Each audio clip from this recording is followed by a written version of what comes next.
This is an amazing time to be a Q Sports fan. Just listen to everything that's going on. Right now, we have 5 Women's Professional Billiard Association events, with 6 events already scheduled for next year. 6 events on the Predator Pro Billiard Series that have a men and women's division, creating 11 professional events for women alone. And Matchroom, well, let's just go through them.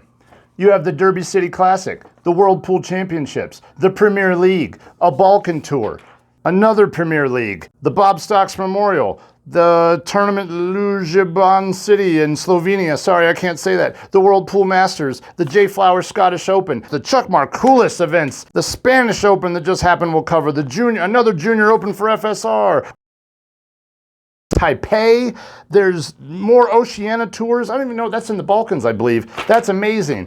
It ends, of course, another Chinese Taipei Open, the Mosconi Cup. Get out of here. It's incredible. It's a great time to be a pool fan. This is unprecedented. The money on offer for players, the Sky Sports television exposure, possibly opening new and exciting sponsorship opportunities. That's humongous in Europe and Asia. A lot of Americans don't know that, but Sky Sports television is just like having an ESPN contract here. It's fantastic. The players are finally getting properly behind the drive towards professionalism. You can see it on their Instagrams, you can see it on the TikTok, everything they're doing. It's fantastic. Emily Frazier pushing that from the back end, and you're really seeing it come to fruition now, and the players don't think it's weird anymore, they're just doing it. It's perfect, and it's amazing to see. I'm your host, Adam King, and this is Q Sports News. Thanks for joining us.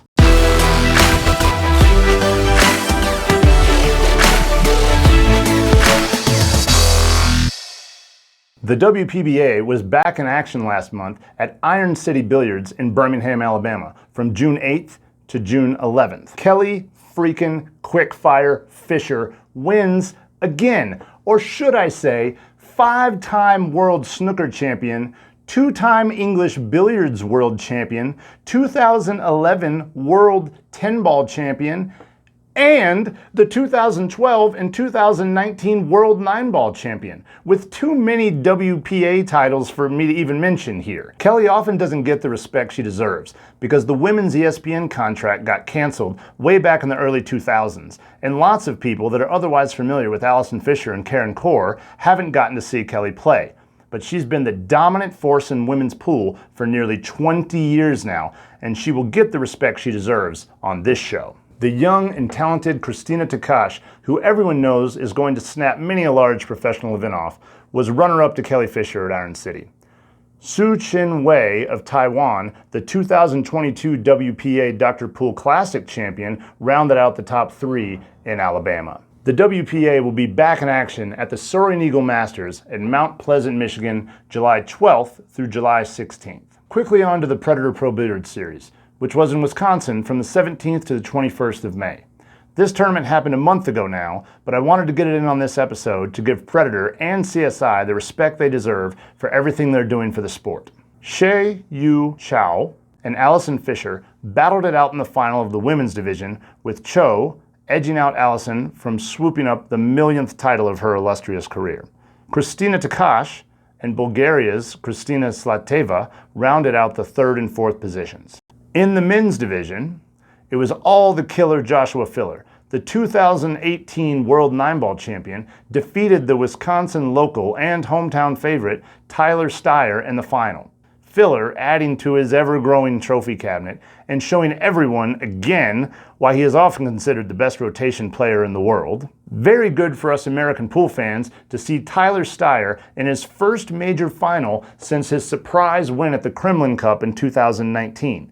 The young Wisconsinite looks poised to regain his Mosconi Cup berth in December. A very strong showing from both Ukrainian Vitaly Patsura and Peru's Gerson Martinez Boza as they rounded out the top 4 spots in Wisconsin. There were multiple Matchroom events over the past couple of months. One minor ranking event in Scotland, won by Jason Shaw, one in Sacramento, California, won by Billy Thorpe, and one in Bucharest, Romania, won by Conrad Just kidding. I can't say it. Just kidding. I'm sorry, it's a Polish name I can't say. I'll be better next time. The belle of the ball last week absolutely had to be the Spanish Open in Lugo, Spain, though. From June 20th to the 25th, this was yet another epic event from Matchroom's World 9-Ball Tour. And if you haven't been living under a rock, you would know that in just the last 40 days or so, Ko Pin-yi became the World Pool Masters champion, and Eklund Kachi won the UK Open in 2 master class performances. However, the Spanish Open was a completely different affair. The tournament favorites fell to outsiders, and we saw 2 first-time finalists in a major. Let's get to it. So many epic matches in this Spanish Open. Just a few notables that I don't have time to get deeply into. Sky Woodward beats USA #1 and his great friend Shane Van Boening 10-8 in an epic clash in the last 16. Eklund Kachi comes back from being 6-2 down to overcome Portugal's João Grillo and make his 3rd quarterfinal in a row. Grillo played great, by the way. DuendeSounds from Lithuania takes down 2-time world 9-ball champion Albin Ocean in the first upset, but not the last, from DuendeSounds in the tournament. Let's talk these epic quarterfinals.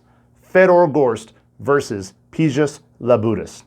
Fedor Gorst, the Russian machine, arguably the best player on planet Earth right now, faces off against the talented but largely unheralded Lithuanian DuendeSounds.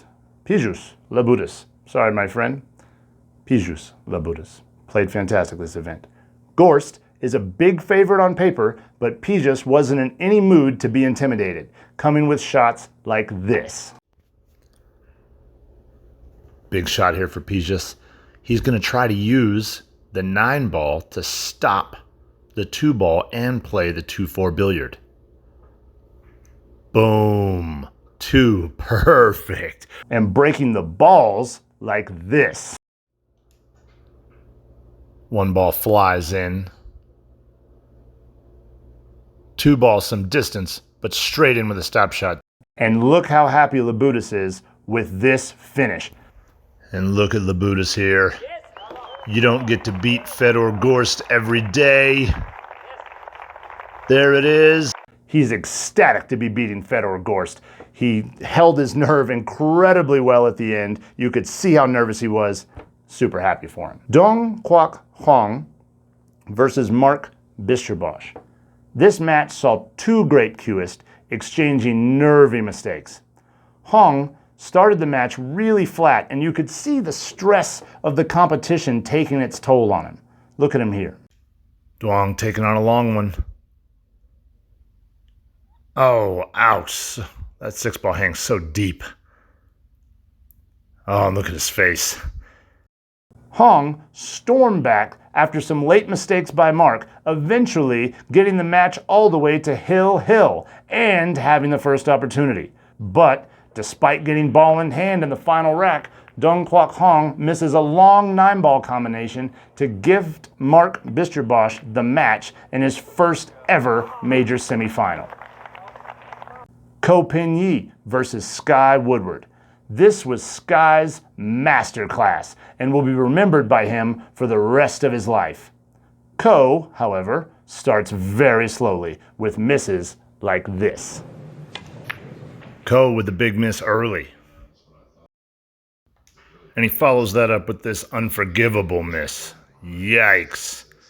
Look at him hand on the head. That's Ko Pin-yi right there. He never does stuff like this. And Sky is breaking amazing. Sky breaking so good this tournament. Look at this one. Boom, like a dream. Sky also, the entire match I felt, had amazing safety play. Check this out. Sky with an absolutely beautiful save here. How do you like that? Boom. And Skylar Woodward closing the match out. Fantastic form. Nobody loves to see Sky win more than me. There it is, boom, with a masterclass. You can see how proud Sky is with this win. That'll never happen to Ko again.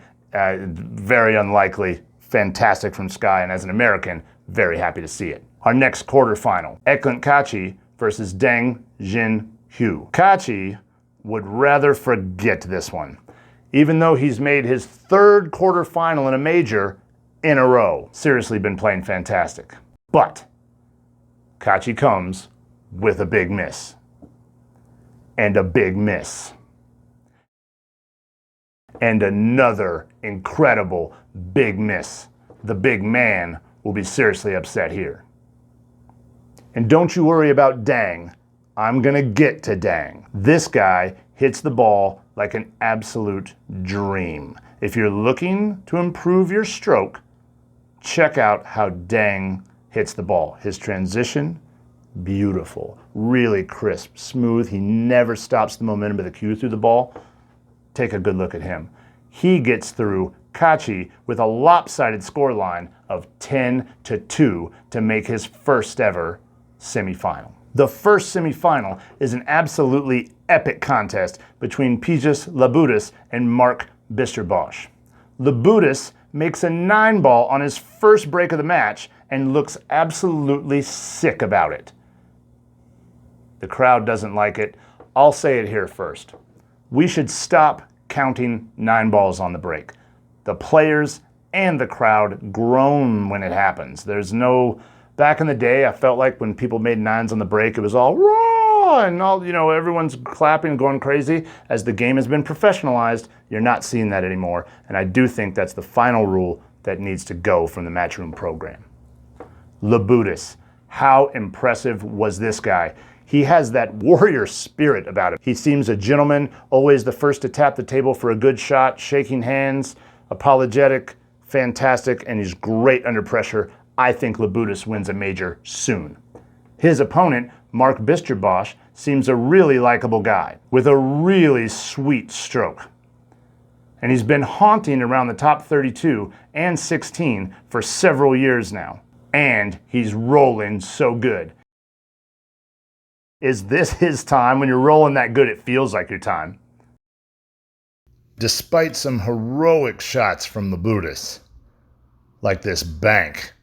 Look at that. Clean. Mark taking down the win, looking ecstatic in a hard-fought hill match. And I think everyone was proud of him.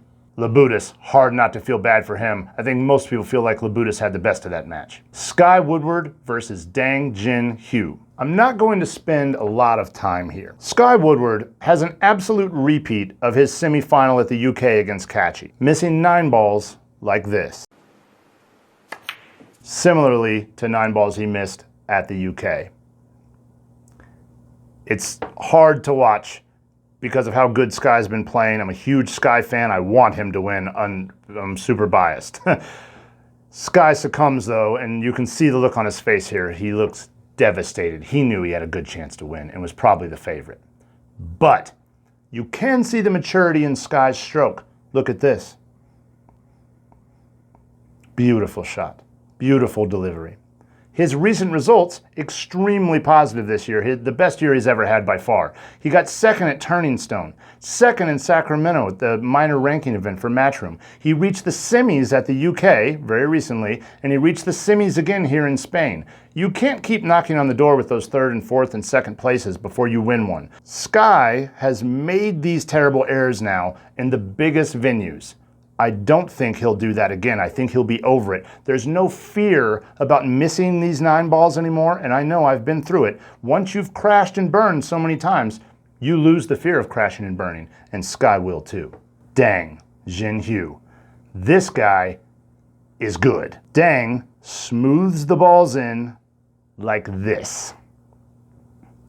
And like this. And he is feeling it. Check out how he looks after that win. He is psyched. Deng's going to be in his first final. He's 36 years old. He's been off tour for 4 years, and he looks, in my opinion, to be the favorite for this title. Okay, the final. This final. Maybe one of the best finals in years. Maybe the best final ever. And let's be real. Nobody thought these guys would be in the final, including them. You always want to be in the final, but no one thought they were going to make the final. But they've played amazing, and here they are. There were many errors initially, as you would expect from two guys that have never been in a major final before. But as they settled down, both guys were coming with shots like this. Mark blast one in. Fantastic shot from Mark there. Mark continues to roll so good. He fires the 3 in, flukes the 9. I mean, the guys, he's been hot. Both of these guys have been super nervous. But they've also, it's obvious to me at least, that they're both in stroke. So they're nervous, but they're still playing quite well. And they're coming with shots like this. Keep going though. Sweet really stroke. Good. Fantastic. Sweet stroke stuff. there. And this. 2 racks.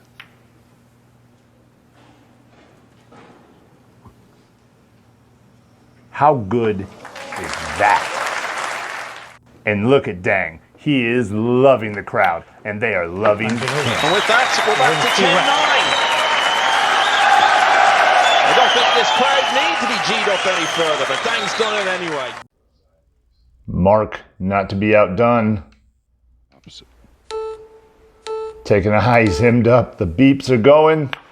Smashes in this 2-rail kick. Now, And then- turn that into an 11-10 lead. He may play over to the 9. He may play Boom, over to the 9. makes the 9 in the side. Michael McMullen even. We are seeing everything here, he says in commentary. And we are. Look at Dang rip this almost straight 8-ball in and come all the way across table for the 9. Really difficult shot on those pockets. Pumping the crowd up.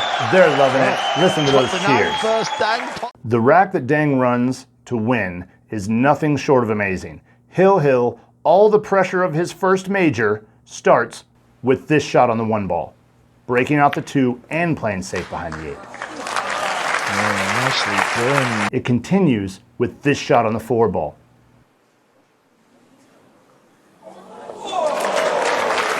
Well, played it at the right speed. He closes from there.